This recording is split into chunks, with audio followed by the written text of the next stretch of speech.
Today we are featuring Gary Kelley and John Foster. Gary's going to do a talk, description on some composition and painting. John Foster, I'm not sure what John's going to do, and I say that jokingly. I know what John's going to do, and something you've all been asking for. Gary's going to start with us today, but before we start, I wanted to introduce and let everybody know who's in the room. Anita Kuntz is here again today. We love having her here. She always offers great insight to what everybody's doing. Brent Watkinson is here.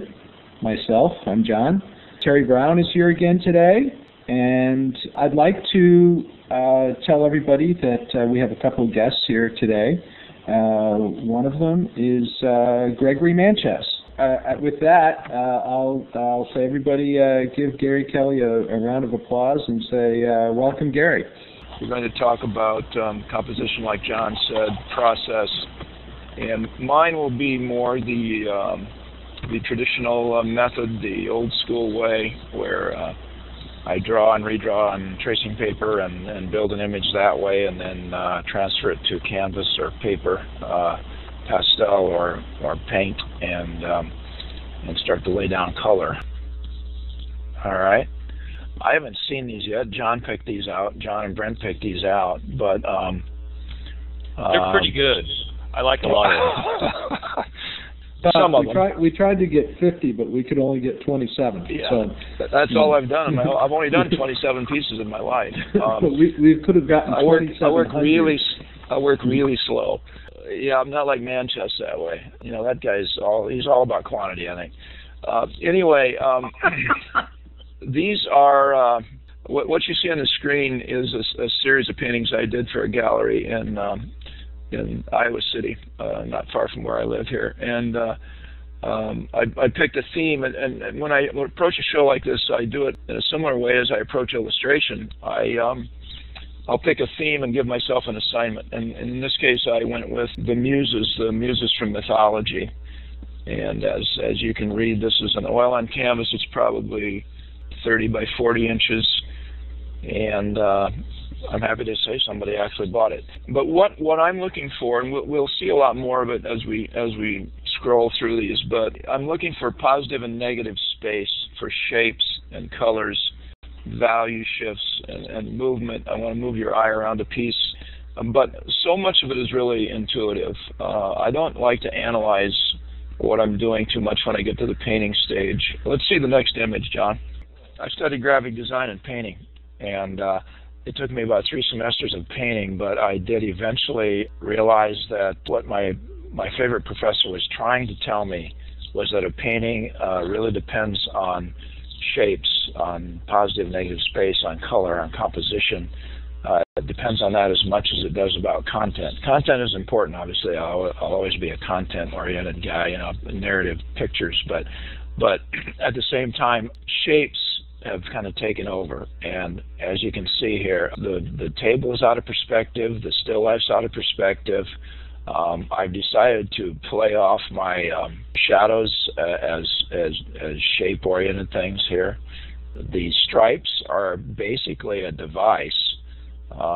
They're not necessarily logically flowing or anything like that, but it's really all about shapes. And then after you have your shapes, then you're on to the colors. This is a pretty old piece. This is probably 20 years old, believe it or not, and it was done for the Mississippi Delta Blues Festival. I've done a number of posters for them over the years.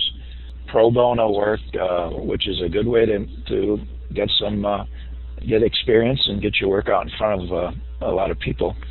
This is pastel on paper. This was when I was just starting to teach myself about the joys of cubism, I guess you could say, little things like that up running through there, these angles, the connections, but never losing sight of the fact that I'm essentially a realist. I'm not comfortable doing something that's totally abstractly cubist. When I discovered Edwin Dickinson, I also discovered his palette. This is more influenced by an Edwin Dickinson palette, but probably a Picasso or a George Braque sense of composition, cubism. It was done for the Atlantic Monthly back in the day when I used to buy a lot of illustration, and it had, I think, the title of the essay had something to do with jazz and the circus. I just love getting to the point where I've roughed in my sketch and I can lay another tissue over it and start to have real fun with it. You know, start to really do funky things like, for me, funky anyway, where this cuts into his head and then picks up on the forehead shadow and then picks up on the shoulder, stuff like that. This is line, but it's also the stand for the symbol, and then it becomes a shoulder, then it goes up here and disappears for a while and comes back. I mean, that is the fun. That is the joy of making an image for me. The first thing you have to have is something to say with your picture, of course, content. Today we're not talking about content, but that's important. An idea is very important. But once you get past that, then the joy of creating the picture takes over. That's the way it works for me, and that's where we are. And then, like, maintaining some variety, in whether it's outlining a face and then letting this arm drop off into just darkness, things like that. I want to be accurate in my musical instruments, an accuracy that is suggested, not rendered photographically. Like there's a lot of information that's left out here, but we still know that's a guitar. That's all that matters. Well, thanks, Gary. That was awesome. I always just loved your work, and just seeing some of the process and you talk about your thoughts behind it was just great. So thank you very much. This is my list that I made for myself of why I like to use Photoshop, and no wet paint to clean up. I actually like paint, and I like the mess, and I wear my painting clothes with pride out, but when you're on a deadline and you have to put out paint, and or you have to clean up and make sure your brushes, that you just spent a bunch of money on, don't dry up and with oil in them, and you just want to go to bed, or you can't sleep, it's 3 a.m. and you just get up and you don't have to put out paint again. You can just sit down at the computer, see what happens. It's convenience. It has a lot to do with the world of a procrastinator, that Photoshop becomes something invaluable in that regard. Command Z, that's the power right there. That should have been top of it. Command Z, so that I can always be brave enough to make that adventure out into, to make an experiment, to see what happens. And if it doesn't work, it's, maybe it's a couple of Command Z's away or something, or save your files. But you should always be brave with traditional media or with the digital media. But, I've always said that, like in an oil painting, if it's not right, wipe it out, do it again. But sometimes that can just be a bit more painful and a lot slower to get back someplace. I just want to show you this, and this is a new one for me, but I'm loving it. It's the Transform Warp, and I think it was a CS3. This is CS4 that I'm using, and in terms of like playing around much more subtly. This is actually not subtle, but with more detail and more control, playing around with like Transform, but it's the Warp, and you can do some really cool things. So we just play with that. Any other questions? Jamie, fire away. What is your take on creating facial expressions from imagination? We had a little chat while we were watching you paint.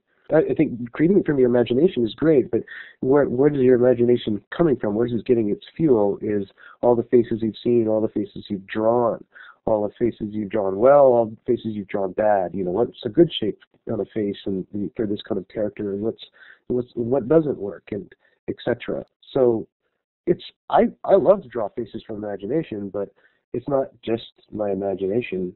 I have to, I like this guy. He's just great. I like to look online and I like to look online, find interesting people to draw, because I'm chicken about asking people to draw. So. Yeah, well, and it's so true. But I think that what's difficult these days is everybody is so used to this instant gratification that they get out of computers and everything else that they're not willing to put the time in. And there was an interesting article. I read this thing about they were talking about chess programs, but and how chess was helping, these computer programs of chess were helping them solve all these other problems out in the world. But they were talking about how they've proven there's no such thing as a prodigy, that if you look at the lives of these so-called prodigies, there was nothing alarming or amazing about it. They ate, slept, this thing that they did, Jimi Hendrix slept with a guitar. He was never around it, Yeah. And people aren't willing to put that kind of time in, and they're just astounded when someone does, and it's like, it's like as if it was magic, and it's like, no, they earned that. You know what I mean? Yeah, it becomes magic when you've been at it so long that the skills are so ingrained, and you're pulling it out of so many different places that it becomes remarkable, and people negate what it takes to get there. Well, thanks, it was buddy. fun, guys, and thank you for being here.